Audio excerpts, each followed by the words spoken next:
Abhimanyu. Pan India star Prabhas, Sandeep Reddy Vanga కాంబినేషన్లో వస్తున్న spirit cinema launch అయిన వెంటనే ఓ భారీ రూమర్ వైరల్ అయింది. ఈ చిత్రంలో యానిమల్ హీరో రణబీర్ కపూర్ మ్యాట్ కామియో చేస్తారని టాక్ వచ్చింది. ఈ విషయం గురించి పూర్తి వివరాలు ఏంటో చూద్దాం. దర్శకుడు సందీప్ రెడ్డి వంగ ప్రభాస్తో తెరకెక్కిస్తున్న భారీ యాక్షన్ ఎంటర్టైనర్ స్పిరిట్. ఈ సినిమా లాంచ్ అయిన కొద్ది రోజులకే సోషల్ మీడియాలో ఒక రూమర్ తెగ వైరల్ అయింది. యానిమల్ హీరో రణబీర్ కపూర్ను మ్యాడ్ క్యామియోలో చూపించబోతున్నాడని, బహుశా 2 సినిమాలకు క్రాస్ ఓవర్ ఉంటుందని టాక్ వ్యాపించింది. కానీ ఇన్సైడ్ సోర్సెస్ నుంచి వచ్చిన సమాచారం ప్రకారం ఈ వార్తలు పూర్తిగా అపోహలే. స్పిరిట్ ప్రభాస్కు ప్రత్యేకంగా సందీప్ వంగ సృష్టించిన సొంత వరల్డ్. యానిమల్తో ఎలాంటి కనెక్షన్ లేదని తెలుస్తోంది. అయినప్పటికీ ఈ రూమర్ సినిమాపై ఉన్న హైప్ను మరింత పెంచేసింది. అభిమానులు ఈ ప్రాజెక్ట్ కోసం ఆసక్తిగా ఎదురు చూస్తున్నారు. నందమూరి బాలకృష్ణ అఖండ 2 డిసెంబర్ 5న గ్రాండ్ రిలీజ్ కాబోతోంది. ఒక రోజు ముందు అంటే డిసెంబర్ 4న పెయిడ్ ప్రీమియర్స్ ఉంటాయి. ఈ ప్రీమియర్స్ టికెట్ రేట్లపై మేకర్స్ కీలక ప్రకటన చేశారు. బోయపాటి శ్రీను బాలయ్య కాంబినేషన్లో వస్తున్న మాస్ యాక్షన్ డ్రామా అఖండ 2 పాన్ ఇండియా రిలీజ్కు సిద్ధమవుతోంది. డిసెంబర్ 5న ప్రపంచవ్యాప్తంగా ఈ చిత్రం విడుదల కానుంది. అంతకు ముందు రోజు అంటే డిసెంబర్ 4వ తేదీ సాయంత్రం ఫైడ్ ప్రీమియర్స్ ఉంటాయని మేకర్స్ ఇప్పటికే ప్రకటించారు. ఈ ప్రీమియర్స్ టికెట్ ధరలపై అనేక అంచనాలు ఉన్నాయి. కానీ తాజాగా మేకర్స్ స్పందిస్తూ టికెట్ రేట్లు అందరికీ అందుబాటులోనే ఉంటాయని స్పష్టం చేశారు. గతంలో కొన్ని సినిమాల్లో భారీ హైక్ ఉంటుండగా ఈసారి మీడియం రేంజ్లోనే ధరలు నిర్ణయించినట్లు తెలుస్తోంది. సంయుక్త మీనన్ హీరోయిన్ గా నటించిన ఈ చిత్రానికి ఎస్ఎస్ థమన్ సంగీతం అందించాడు. 14 రీల్స్ ప్లస్ బ్యానర్ పై భారీ స్థాయిలో నిర్మించిన ఈ చిత్రం అభిమానులకు పండుగ కానుకగా రానుంది. మరి ఈ సినిమా ఎలాంటి ఐ ఫీస్ట్ ను ఇస్తుందో చూడాలి. ఎస్ఎస్ రాజమౌళి దర్శకత్వంలో super star prince Mahesh Babu హీరోగా నటిస్తున్న అడ్వెంచర్ థ్రిల్లర్ వారణాసి. ఇందులో గ్లోబల్ బ్యూటీ ప్రియాంక చోప్రా హీరోయిన్గా నటిస్తుంది. ప్రస్తుతం ఈ సినిమా షూటింగ్ వేగంగా జరుగుతుంది. తాజా బజ్ ఏమిటో దాని గురించి పూర్తి వివరాలు చూద్దాం. గ్లోబల్ లెవెల్లో ఆసక్తి రేకెత్తించిన వారణాసి సినిమా షూటింగ్ శరవేగంగా సాగుతోంది. దర్శకేంద్రుడు ఎస్ఎస్ రాజమౌళి ఈ చిత్రాన్ని అంతర్జాతీయ స్థాయి అడ్వెంచర్ థ్రిల్లర్ గా తెరకెక్కిస్తున్నారు. మహేష్ బాబు, ప్రియాంక చోప్రా జోడీగా నటిస్తున్న ఈ సినిమా 2027 వేసవిలో రిలీజ్ కానుంది. ప్రస్తుతం హైదరాబాద్ లో కీలక సన్నివేశాలు చిత్రీకరిస్తున్నారు. తాజా సమాచారం ప్రకారం మహేష్ బాబు చిన్ననాటి ఫ్లాష్ బ్యాక్ ఎపిసోడ్లను రాజమౌళి భారీ స్థాయిలో తెరకెక్కిస్తున్నారట. ఈ సన్నివేశాలు ప్రేక్షకులకు ఎమోషనల్ కనెక్ట్ ఇస్తాయని యూనిట్ సోర్స్ చెబుతున్నాయి. ఎంఎం కీరవాణి సంగీతం అందిస్తున్న ఈ చిత్రం మరింత గ్రాండ్ ట్రీట్ గా తయారవుతోందని టాక్. ఇప్పటికే కాన్సెప్ట్ ట్రైలర్ తో ప్రపంచవ్యాప్తంగా హైప్ సృష్టించిన ఈ ప్రాజెక్టుపై అంచనాలు ఆకాశాన్ని అంటుతున్నాయి.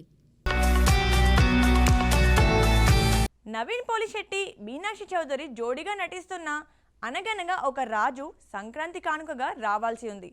కానీ ఇప్పటి వరకు ప్రమోషన్స్ లేకపోవడం, షూటింగ్ పూర్తి కాలేదని టాక్ వినిపిస్తుంది. దాంతో ఈ సినిమా సంక్రాంతి రేసు నుంచి తప్పుకుంటుందనే వార్తలు వస్తున్నాయి. ఈ విషయం గురించి పూర్తి వివరాలేంటో చూద్దాం. నిర్మాత నాగవంశీ, డైరెక్టర్ మారీ కాంబినేషన్లో తెరకెక్కుతున్న ఫ్యామిలీ ఎంటర్టైనర్ అనగనగా ఒక రాజు.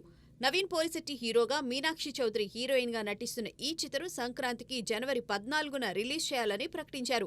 అయితే దీపావళి తర్వాత ఈ సినిమా ఎక్కడా కనిపించడం లేదు. ఒక్క లిరికల్ సాంగ్ కూడా రిలీజ్ కాలేదు. మికీ జే మయ్యర్ సంగీతం సిద్ధంగా ఉన్న హోల్డ్లో పెట్టినట్లు తెలుస్తోంది. ఇన్సైడ్ టాక్ ప్రకారం ఇంకా 30 రోజుల షూటింగ్ మిగిలి ఉంది. ఈ పరిస్థితుల్లో సంక్రాంతి రిలీజ్ కష్టమని సినీ వర్గాల్లో చర్చ నడుస్తోంది. ఇప్పటికే రాజాసాబ్, భర్త మహాశయులకు విజ్ఞప్తి, మన శంకర్ వరప్రసాద్ గారు వంటి పెద్ద సినిమాలు సంక్రాంతి రేసులో ఉండడంతో ఈ చిత్రం రిపబ్లిక్ డే లేదా ఫిబ్రవరికి వాయిదా పడే అవకాశం కనిపిస్తుంది. నిర్మాత నాగవంశీ మీడియా ముందుకు రాకపోవడం కూడా అనుమానాలు పెంచుతోంది. పవర్ స్టార్ పవన్ కళ్యాణ్ ఉస్తాద్ భగత్ సింగ్ ఏప్రిల్లో రిలీజ్ కానుంది. ఈ చిత్రం తమిళ హిట్ తేరీ రీమేక్ అని గతంలో వార్తలొచ్చాయి. అయితే ఈ విషయంపై నిర్మాత రవి కీలక వ్యాఖ్యలు చేశారు. ఇంతకీ ఆయన ఏమన్నారు? ఈ విషయం గురించి పూర్తి వివరాలేంటో చూద్దాం. హరీష్ శంకర్ దర్శకత్వంలో పవన్ కళ్యాణ్ నటిస్తున్న ఉస్తాద్ భగత్ సింగ్ మాక్సిమం షూటింగ్ పూర్తయింది. మైత్రి మూవీ మేకర్స్ నిర్మిస్తున్న ఈ చిత్రం వచ్చే ఏప్రిల్లో రిలీజ్ కానుంది.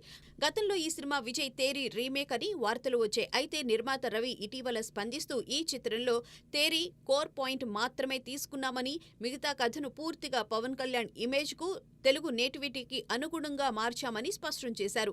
రీమేక్ ఫీల్ ఎక్కడా ఉండదని, బలమైన కంటెంట్ తో భారీ సెన్సేషన్ సృష్టిస్తుందని ధీమా వ్యక్తం చేశారు. చేశారు.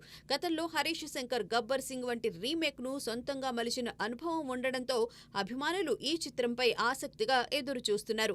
పవన్ కళ్యాణ్ మాస్ అవతారం మరోసారి పండుగ వాతావరణం తెప్పించే అవకాశం కనిపిస్తోంది. ప్రదీప్ రంగనాథన్ ఈ ఏడాది 200 కోట్ల సినిమాలు ఇచ్చి సంచలనం సృష్టించాడు. ఇప్పుడు మరో సెన్సేషన్ కోసం సిద్ధమవుతున్నాడు. విఘ్నేష్ శివన్ దర్శకత్వంలో నయనతార భర్త ప్రొడక్షన్లో వస్తున్న లవ్ ఇన్సూరెన్స్ కంపెనీ డిసెంబర్ 18న రిలీజ్ కానుంది. ఈ సినిమాతో కూడా భారీ టార్గెట్ పెట్టుకున్నాడు ప్రదీప్. తమిళ సినీ రంగంలో ప్రదీప్ రంగనాథన్ ఒక్కసారిగా టాప్ హీరోల లిస్టులోకి ఎక్కేశాడు. జయం రవితో కోమలి ద్వారా దర్శకుడిగా ఎంట్రీ ఇచ్చిన ఈ యంగ్ టాలెంట్ లవ్ టుడేతో నటుడిగా దర్శకుడిగా 100 కోట్ల బ్లాక్ బస్టర్ అందుకున్నాడు. ఈ ఏడాది డ్రాగన్, డ్యూడ్ సినిమాలతో వరుసగా 100 కోట్ల క్లబ్లో చేరాడు. ఇప్పుడు విఘ్నేష్ శివన్ దర్శకత్వంలో శృతి శెట్టితో జోడీ కడుతున్న లవ్ ఇన్సూరెన్స్ కంపెనీ డిసెంబర్ 18న రిలీజ్ కు సిద్ధమవుతోంది. ఈ చిత్రం కూడా హిట్ అయితే ఈ ఏడాదిలోనే 3 100 కోట్ల సినిమాలు ఇచ్చిన తొలి హీరోగా ప్రదీప్ రికార్డు సృష్టిస్తాడు. ఇప్పటికే ఈ ప్రాజెక్టుపై భారీ అంచనాలు నెలకొన్నాయి. సూపర్ స్టార్ కృష్ణ మనవడు ఘట్టమనేని జయకృష్ణ హీరోగా దర్శకుడు అజయ్ భూపతి కొత్త చిత్రం సిద్ధమవుతోంది.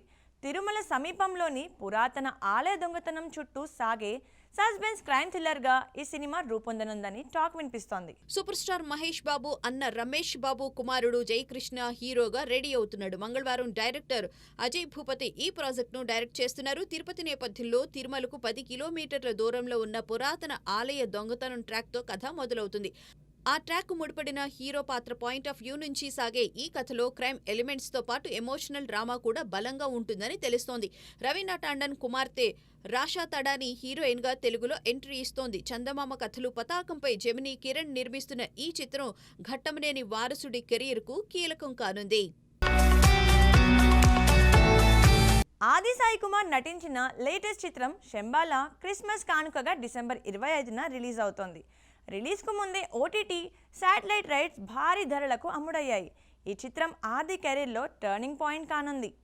ఆది సాయి కుమార్ హీరోగా నటిస్తున్న శంబాల చిత్రం ఇప్పటికే మంచి బజ్ సృష్టించింది. యుగంధర్ ముని దర్శకత్వంలో రూపొందుతున్న ఈ సినిమా డిసెంబర్ 25న గ్రాండ్ రిలీజ్ కు సిద్ధమవుతోంది. రిలీజ్ కు ముందే ఓటీటీ రైట్స్ ఆహాకు 5 కోట్లకు, శాటిలైట్ రైట్స్ జీ తెలుగుకు 2 కోట్లకు అమ్ముడైనట్లు సమాచారం. అర్చన అయ్యర్ హీరోయిన్ గా నటిస్తుండగా శ్రీచరణ్ పాకాల సంగీతం అందిస్తున్నారు. చిత్ర బృందం ఈ సినిమా ఆది సాయి కుమార్ కెరీర్ లో మైలురాయిగా నిలుస్తుందని ధీమా వ్యక్తం చేస్తోంది. ప్రమోషన్స్ వేగవంతం చేస్తూ మేకర్స్ రంగం సిద్ధం చేస్తున్నారు. మరి ఈ సినిమా ఫామ్ లో లేని ఆదికి ఎలాంటి బ్రేక్ ఇస్తుందో చూడాలి. చిన్న సినిమా రాజు వెడ్స్ రాంబాబు తొలి 2 రోజుల్లోనే 4 కోట్లు వసూలు చేసింది. తక్కువ టికెట్ ధరల వల్ల ఈ విజయం సాధ్యమైంది. కానీ ధరలు పెంచడంతో ప్రేక్షకులు తీవ్ర అసంతృప్తి వ్యక్తం చేస్తున్నారు. ఈ విషయం గురించి పూర్తి వివరాలు ఏంటో చూద్దాం. అఖిల్ రాజ్ తేజస్వీరావు జంటగా నటించిన రాజు వెడ్స్ రాంబాబు చిత్రం రిలీజ్ అయిన తొలి 2 రోజుల్లోనే ఏకంగా 4 కోట్లకు పైగా వసూలు సాధించింది. సింగిల్ స్క్రీన్లలో ₹99, మల్టీప్లెక్స్ల్లో ₹105 టికెట్ ధరలు ఉండడంతో ప్రేక్షకులు భారీగా థియేటర్లకు తరలివచ్చారు. అయితే 3వ రోజు నుంచి ధరలు పెంచడంతో ప్రేక్షకుల మూడ్ మారిపోయింది. సోషల్ మీడియాలో నిర్మాతలపై తీవ్ర విమర్శలు వెల్లువెత్తుతున్నాయి. ధరలను మళ్లీ తగ్గించాలని నెటిజన్లు డిమాండ్ చేస్తున్నారు. శివాజీ రాజా, చైతన్య జొన్నలగడ్డ కీలక పాత్రల్లో నటించిన ఈ చిత్రానికి సాయిలు దర్శకత్వం వహించగా సురేష్ బొబ్బిలి సంగీతం అందించారు. సోషల్ మీడియాలో వస్తున్న తీవ్ర విమర్శలపై నిర్మాతలు ఇంకా స్పందన తెలియచేయలేదు. సూపర్ స్టార్ రజనీకాంత్ 173వ చిత్రానికి దర్శకుడు ఫైనల్ అయ్యాడు. లోకేష్ కనకరాజ్ నుంచి కార్తిక్ సుబ్బరాజ్, సుందర్ సి వరకు పలువురు పేర్లు వినిపించినా చివరకు యంగ్ డైరెక్టర్ రామ్ కుమార్ బాలకృష్ణన్కు ఛాన్స్ దక్కింది. రజనీకాంత్, కమల్ హాసన్ మల్టీ స్టారర్ కోసం ఎదురు చూసిన తమిళ ప్రేక్షకులకు నిరాశ ఎదురైంది. ఆ ప్రాజెక్టుకు దర్శకుడు సెట్ కాలేదు. లోకేష్ కనకరాజ్ తప్పుకోవడం, సి సుందర్ నెరేట్ చేసిన హర్రర్ కథ రజనీకి నచ్చకపోవడంతో ప్రాజెక్ట్ నిలిచిపోయింది. ఇక రజనీ 173వ చిత్రానికి parking fame Ram Kumar Balakrishnan director గా ఎంపికయ్యాడు. రామ్ నెరేట్ చేసిన కాలేజ్ బ్యాక్ డ్రాప్ కథ రజనీ, కమల్లకు నచ్చడంతో గ్రీన్ సిగ్నల్ లభించింది. వచ్చే ఏడాది మార్చి నుంచి షూటింగ్ ప్రారంభం కానుంది. ఈ సినిమా కమల్ నిర్మాణంలో రజనీ హీరోగా రూపొందనుంది. రామ్ కుమార్ సింబు 49వ ప్రాజెక్టు చేయాల్సి ఉంది. అయితే కొన్ని కారణాలతో ఆ ప్రాజెక్టు నిలిచిపోయింది. దీంతో ఈ ప్రాజెక్టు ఆగిపోవడంతో రామ్ కుమార్ రజనీ సినిమాకే ప్రాధాన్యత ఇస్తాడని టాక్. సో చూసారు కదండి, ఇది ఇవాల్టి స్పీడ్ ఫిల్మీ న్యూస్. మరో ఎపిసోడ్తో మళ్ళీ కలుద్దాం. అంతవరకు చూస్తూనే ఉండండి మహామాక్స్.